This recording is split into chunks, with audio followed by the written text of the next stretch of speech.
बाजै फैसालिया अबाव दं?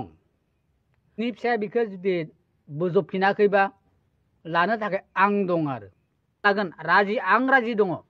आं बिराद समायना नुयो आरोना आंनि मेगन नोजोरजों आं बिराद समायना नुयो आरो फैसालिखौ बिराद मोजां मोनो आं गोसो गोसो। खुलुमबाय लोगोफोर, फैसालिया जिबायदि जाथाय जानानै थांबाय गासिबो मोनथिखाबाय। दा फैसालिनि मोननैसो बिबुंथि फैदों, माने फैसालि नङा दे, सासे ब्रादारा बुंदों, नोंथांमोना नायलांबाय था। फैसालिया साननैसो सिगाङाव भाइराल जाना थांबाय, गोबां मानसिया गाज्रि मोनबाय, मुगैबाय, मिनिबाय, नंगौ थिगानो दोङो। दा बेखौ लानानै गोबां मानसिया सोंबाय दोङोमोन, गोबां इउटुबार्स, गोबां भिडिअ क्रिएटरफोरनियाव सोंगासिनोमोन मा फैसालिया जि न'आव फैफिनदोंमोन गावनि हासबेन्डजों मिलायना दंना, गावनि हासबेन्डजों गोरोबनानै दंना गैया, ना गुबुनजों थांबाय ना बे हासबेन्डजोंनो थाफिनबाय, ना बै पबित्रजों थांफिनबाय, बैफोरबायदि मोननैसो कमेन्ट भिडिअनि गेजेरजों फैदोंमोन। दा बेखौनो नोंथांमोना नायलांबाय था, भिडिअखौ जोबजासे नायबा बुजि मोनगोन मा फैसालिखौ सिनायना सिनाया नोंथांमोना कमेन्टआव खालामनानै बुंहरबानो जाबाय। गासिबो ट्रेन्डिं हिसाबै शेयार जाखाबाय दंमोन भिडिअआ। स' लोगोफोर, गिबियावनो जायफोरा चेनेलाव गोदान साबस्क्राइब खालामना लाबानो जाबाय। भिडिअखौ आङो स्टार्ट खालामनोसै। दा आंथ' बुंनांगौ जेबो खोथा गैया, गुबुननि लाइफआव जे हौवा हिन्जाव हासबेन्ड नांलायदों माबादों बेखौ जों बुंनांगौ खोथा गैया देलाय ना हिसाबाव। अब्लाबो मोननैसो भिडिअनि सायाव आं नोंथांमोननो होनो सानदों, सासे ब्रादारा मा बुंदों नोंथांमोना नायलांबाय थाबानो जाबाय। फैसालिया गुवायाव दोङो माबायाव दोङो बेथ' कमन बाथ्रा, बुंनांगौ खोथा गैखाला, गासिबो मोनथिजोबखाबाय ना। दा जों फार्स्टआवनो बे ब्रादारा मा बुंदों नोंथांमोना नायना लाबानो जाबाय। फैदो। बाजै फैसालिया अबाव दं? बाजै फैसालिया अबाव दं? बाजै फैसालिया आलाय सिलाय जादों नामा? बाजै फैसालिया आलाय सिलाय जादों नामा? बाजै फैसालिया जुदि आलाय सिलाय जादोंबा आं अनसायगोन, आं दं, आं अनसायगोन। बाजै फैसालिखौ नांगौ जादों आंनि थाखाय, बाजै फैसालिखौ आंनो थाखाय नांगौ जादों। सोरबा नायनो हायो हाया, मोजां मोनो मोना आंखौ मिथिया, नाथाय आं बाजै फैसालिखौ बिराद मोजां मोनबाय आरो आंनो नांगौ जादों। बेनिखायनो जुदि सोरबा खबर होनो हायोबा आंनो खबर हो, बाजै फैसालिया अबाव दं।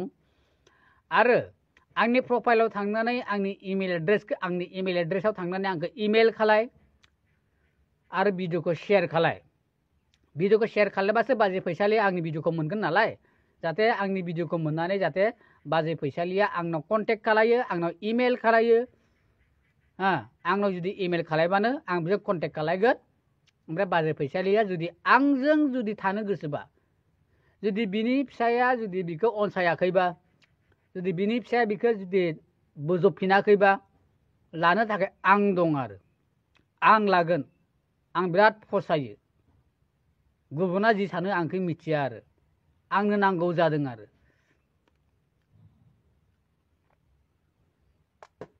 गुबुननि खोन्थाखौ आं खोनासङा, आंनि लाइफ आंनि खोन्था।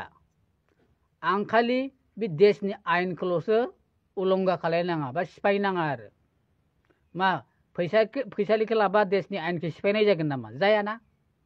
मा फैसालिखौ लाबा समाज बेबस्थाया गाज्रि जागोन नामा? जायाना, जाया। आं बोजबगोन, आं लागोन, आंनो हाबा लागोन, आंनो फिसिगोन। आं जुमाय लोङो बे खोन्थाया नंगौ, आं लेखा रोङा बे खोन्थाया नंगौ, आरो आंनाव धन थाखा फैसा गैया बे खोन्थायाबो नंगौ। नाथाय आं फैसालिखौ आरामसे फिसिनो हागोन आरोना, हागोन आं आरामसे फैसालिखौ फिसिनो।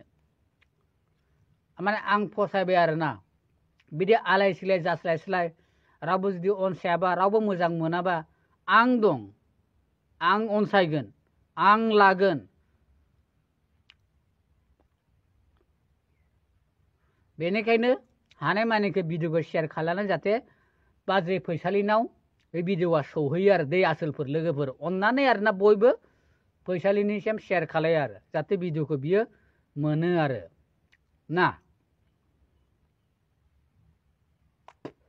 आं बिराद दुखु नांदों जेब्ला बियो फैफिनदोंमोन न'आव, जेब्ला बियो मा होनो थगायजानानै न'आव फैफिनदोंमोन, अब्ला फिसाया थारमाने बेखौ बोजबफिनाखैमोन होननानै आं खोनानो मोन्दों बा भिडिअनि गेजेरजों नुनो मोन्दों आरोना। दा नाथाय अबाव दं, बोरै दं आंखौ मिथिया, सोरनाव दं, मा मावो, मा खालामो, बोरै जागासिनो दं, आलाय सिलाय जादों नामा आं बेखौ मिथिया आरोना जुदि बोजबफिनबायबाथ' बोजबफिनबायानोसै हा जुदि बोजबाखैबा आलाय सिलाय जादोंबा थानो जायगा मोनाखैबा आं दं आं लागोन आं जायगा होगोन आं बोजबगोन मानोना आंबो दा पियर सिंगेल जानानै दङ दा माने आगोलनिफ्रायनो आरो पियर सिंगेलखा आङो दा माने हिन्जाव नायाव आंनो रावबो हिन्जाव हरा हिन्जाव नायबाबो आंनो रावबो हिन्जाव हरा हा बेनिखायनो आं फैसालिया जुदि आलाय सिलाय जाबायबा लानो थाखाय आं राजि आं लागोन हानाय माने भिडिअखौ बयबो शेयार खालाय जाहाथे फैसालिया मोनथों आरोना आं लागोन आं राजि दङ आं बिराद समायना नुयो आरोना आंनि मेगन नोजोरजों आं बिराद समायना नुयो आरो फैसालिखौ बिराद मोजां मोनो आं गोसो हा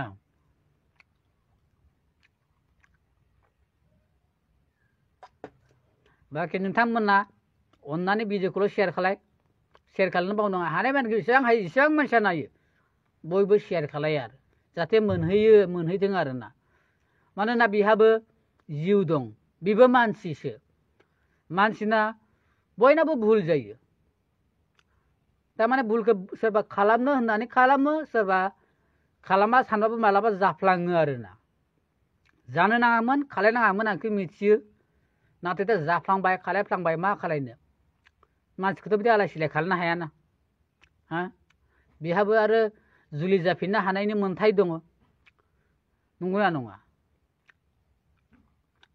बेनिखायनो आं जुमाय लोंग्राबाबो लेखा फरा रोङाबाबो धन थाखा फैसा गैयाबाबो आं बेखौ खस्थ' मस्थ' खालामबाबो फिसिगोन हाबा लागोन आरो आं हाबा लागोन आरो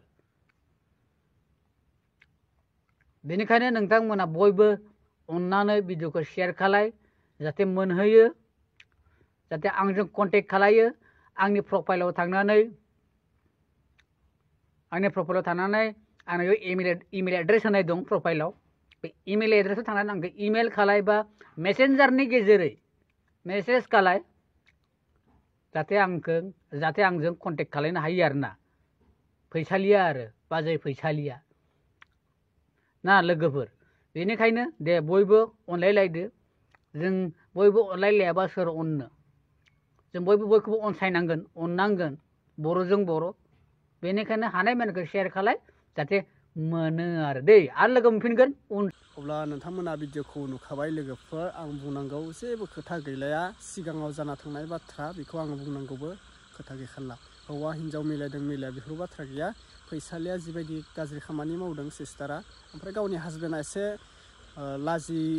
लाजिनो गोनां बाथ्रा मानो होनबा बिथाङा साख्रि मावोनो बेंकआव ना माबा मावो होनदोंमोन आरोना दा बिथ' बै भाइराल जानाय सिख्लाखौ एबा वाइफखौ गाव बजबफिननांगौआथ' गोरलै बाथ्रा नङा आरो बेबो फिसा बाथ्रा नङा बेबो गाज्रि खालामना फैनाय गुबुनजों गथ' सानै थानाबो जे बे खारनाय बेखौथ' हौवाया बजबना लानो सुखुनाय नङा मुलुगाव संसाराव गाज्रि नुगोन बेफोरबायदि माबानायखौ बजबना लाफिननायखौ गाज्रि सानो बेनिखायनो हौवाया जानांगौ बेखौ बजबना लाफिनाखैसो होनना बुंनाय खोनानो मोन्दों आङो दा नोंथांमोना कमेन्ट खालाम जायबाफोर गामिनि बजबना दंना गैया हौवा हिन्जाव नोंथांमोना कमेन्ट खालामना बुङो आंनो सासे ब्रादारा बुंहरदोंमोन फैसालिया दाबसे जायगायावसो दोङो दा हौवादो गैया होननानै दा बुंला आङो गाज्रि मोनलायनोबो हागौ बिथांमोना दा गाज्रि मोननांगौ खोथा गैया गोबां मानसियानो शेयार खालामखानाय दा फैसालिनि बागैथ' आङो बुंनांगौबो खोथा गैखाला बेयो जाना थांनाय बाथ्रा दा बेखौ एरखांफिननो गोसो गैलाबो ना फैसालियाल' नङा गोबां मानसिफोरा बेफोरबायदिनो गथ' गोनां गारना खारगासिनो हौवा हिन्जाव